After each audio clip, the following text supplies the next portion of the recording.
ছাত্ৰ-ছাত্ৰীসকল, আজি আমি সংখ্যা ৰেখাডালৰ বিষয়ে কিছু কথা আলোচনা কৰোঁ আহক।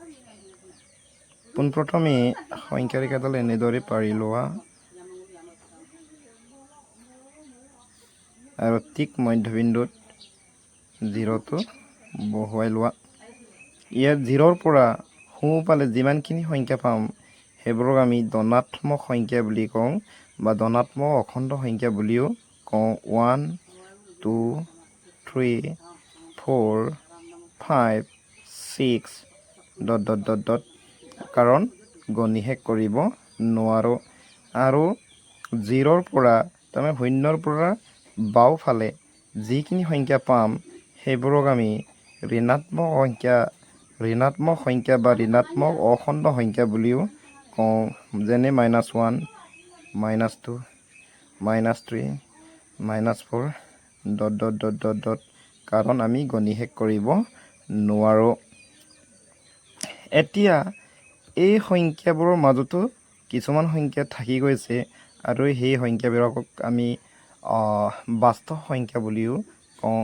আৰু এই বাস্তৱ সংখ্যাৰ ভিতৰত দুয়োটা পৰিমেয় আৰু অপৰিমেয় সংখ্যাই অন্তৰ্ভুক্ত হৈ আছে। এতিয়া এই সংখ্যা ৰেখাডালৰ পৰা আমি কিছুমান সংখ্যা লিখি উলিয়াব পাৰোঁ। যেনে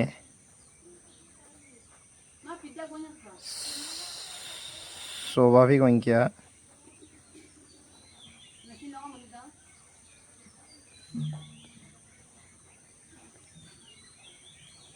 স্বাভাৱিক সংখ্যাক আমি কেপিটেল N আখৰেৰে আমি চিহ্নিত কৰোঁ। আৰু সেইবোৰ হ'ল 0ৰ পৰা সোঁফালে থকা সংখ্যাখিনি। যেনে 1 2 3 4 5 6 7 ... আৰু ইয়াৰ উপৰিও আমি 0ৰ পৰা আদি কৰি যেনে 0 1 2 3 0 1 2 3 তেনেকৈ আমি কিছু সংখ্যা লিখি উলিয়াব পাৰোঁ। আৰু এই সংখ্যাটোক আমি কি বুলি কওঁ? পূৰ্ণ সংখ্যা।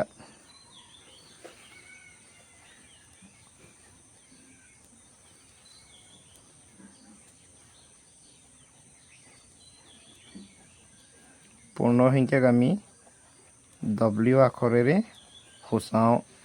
যেনে 0 1 2 3 4 5 6 7 ... আৰু ইয়াৰ উপৰিও আমি এই সংখ্যা ৰেখাডালৰ গোটেইখিনি সংখ্যাকে সামৰি লৈ এটা সংখ্যা পাওঁ, যিটো হ'ল অখণ্ড সংখ্যা।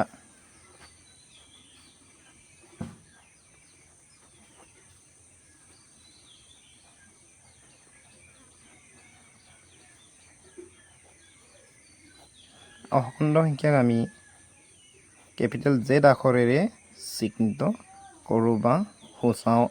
যেনে দিলোঁ -3 -2 -1, 0 1 2 3 ... দিলোঁ। কাৰণ আমি লিখি শেষ কৰিব নোৱাৰোঁ বা গণি শেষ কৰিব নোৱাৰোঁ, সেইটোৰ কাৰণে আমি ডটটো দিয়া হয়। আৰু এই অখণ্ড সংখ্যাৰ পৰা আমি আৰু দুটা সংখ্যা আমি লিখি উলিয়াব পাৰোঁ। যেনে ধনাত্মক অখণ্ড সংখ্যা আৰু ঋণাত্মক অখণ্ড সংখ্যাও লিখি উলিয়াব পাৰোঁ। যেনে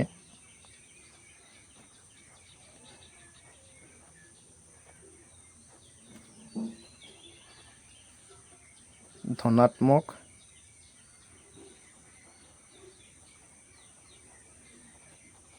অখণ্ড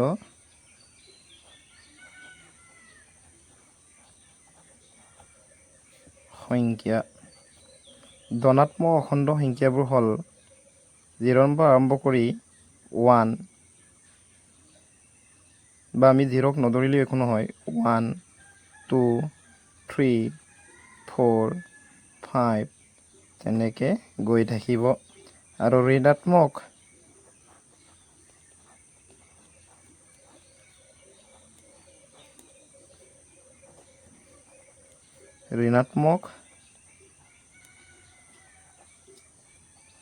অখণ্ড সংখ্যা।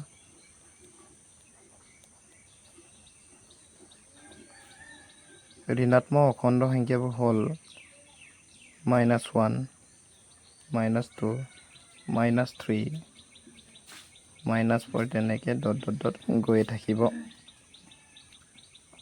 ছাত্ৰ ছাত্ৰীসকল তোমালোকে সেইবোৰ ভালকৈ বুজি লোৱা আৰু বুজি লোৱাৰ পাছতে তোমালোকে সেইটো এপ্লাই কৰিব পাৰিবা, কাৰণ মেথমেটিক্সৰ ক্ষেত্ৰত বহুতো ব্যৱহাৰ দেখা যায়। আজিলৈ ভিডিঅ'টো সিমানতে সামৰোঁ, আৰু ভিডিঅ'টো যদি ভাল লাগিলে তেনেহ'লে লাইক ছাবস্ক্ৰাইব কৰিবলৈ নাপাহৰিব। ধন্যবাদ।